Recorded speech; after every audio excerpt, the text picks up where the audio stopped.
All right, let's jump right into this explainer and check out an absolutely incredible method for truly grasping complex ideas, rather than just rote memorizing them.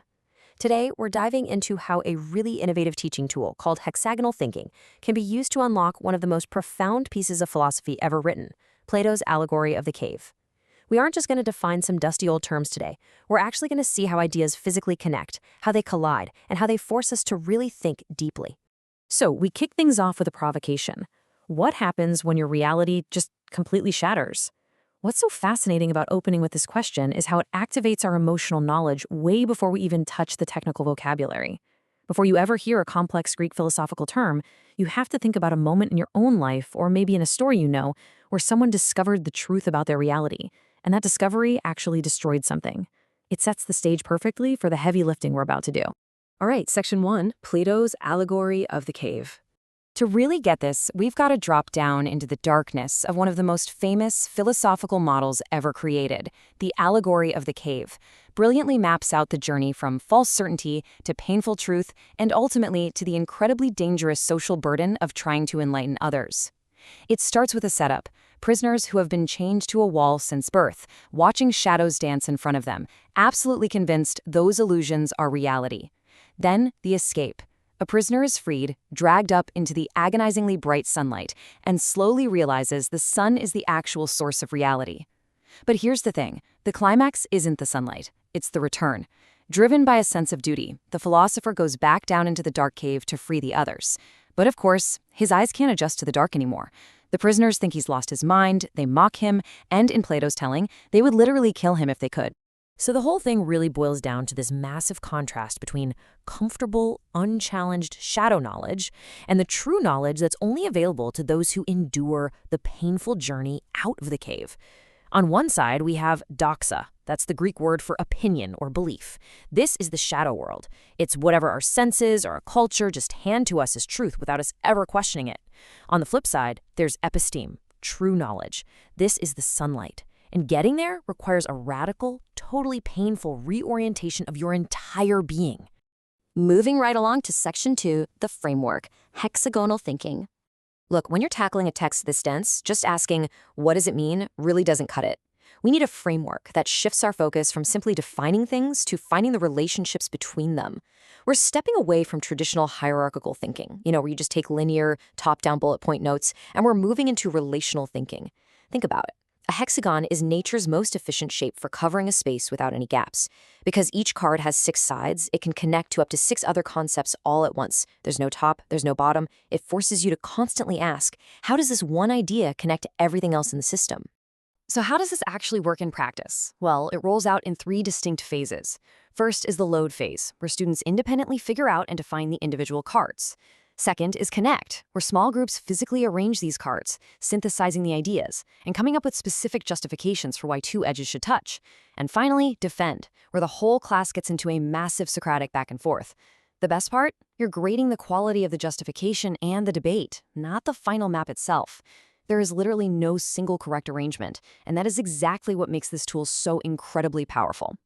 Which brings us to Section 3, the architecture of tragedy. Okay, to map out the prisoner's psychological rupture, we load our hexagon cards with the heavy-hitting vocabulary of Greek tragedy. Aristotle considered this next concept the single most powerful tool a writer had, anagnorisis. This isn't just learning a fun new fact. This is the violent, totally irreversible collapse of a fake world. Think about Oedipus suddenly realizing who he really is, or Hamlet figuring out his uncle's guilt. Once you see the sun, you cannot unsee it. You can never go back to genuinely believing those shadows on the cave wall are real. This is the ultimate, deep-seated wound that defines the enlightened prisoner. And literally right on the heels of that, we had our next concept, peripeteia. If anagnorisis is the act of seeing the sun, peripeteia is the plot-level consequence where the prisoner's entire life is retroactively proven false. It's an abrupt, massive reversal of fortune. The exact second the prisoner recognizes the truth, their previous high status as an expert shadow guesser down in the cave completely vanishes. Now, check out how beautiful this is when we bring it all together to visualize what enlightenment looks like, feels like, and costs. Anagnorisis maps directly to the precise instant of seeing the sun. Peripeteia maps to the collapse of the cave reality, and cognitive dissonance That's the internal psychological freakout experienced when that brand new, totally true information violently clashes with old beliefs. Together, they form this perfect, neat little triangle of human enlightenment. All right, section 4, the dialectic in action. This is where the absolute magic happens. During the defend phase, students get these little red challenge dots and they place them on any connection they disagree with. Take a look at this real debate that happened in a classroom. One group connected the shadows card straight to cognitive dissonance, but another group challenged them right away. They argued, hey, shadows don't cause dissonance. The prisoner is perfectly happy looking at shadows. The dissonance only happens when they experience anagnorisis, when they see the sun. These students were actively debating whether shadows cause dissonance latently, like a loaded gun just waiting for the trigger, or if shadows are an ongoing cause of dissonance later, when the philosopher tries to adjust back to the cave's darkness. And you know what? That exact debate unlocked something huge regarding the philosopher and their community. In a truly brilliant classroom moment, the students realized that unlike Oedipus, where the recognition and the reversal happen at the exact same time, Plato is doing something totally different here. In an Aristotelian framework, they're simultaneous. But in this Platonic framework, the philosopher sits out in the sunlight, fully knowing the truth, experiencing anagnorisis. The peripeteia, that total loss of community and reversal of fortune, only smacks them in the face later, when they make the choice to go back into the dark cave.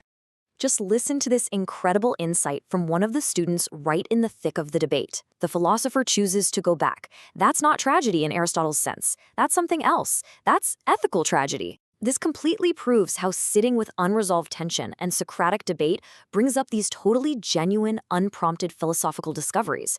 Oedipus didn't choose to discover the truth, but the philosopher willfully walks back into the cave, knowing full well it's going to cost them their social standing.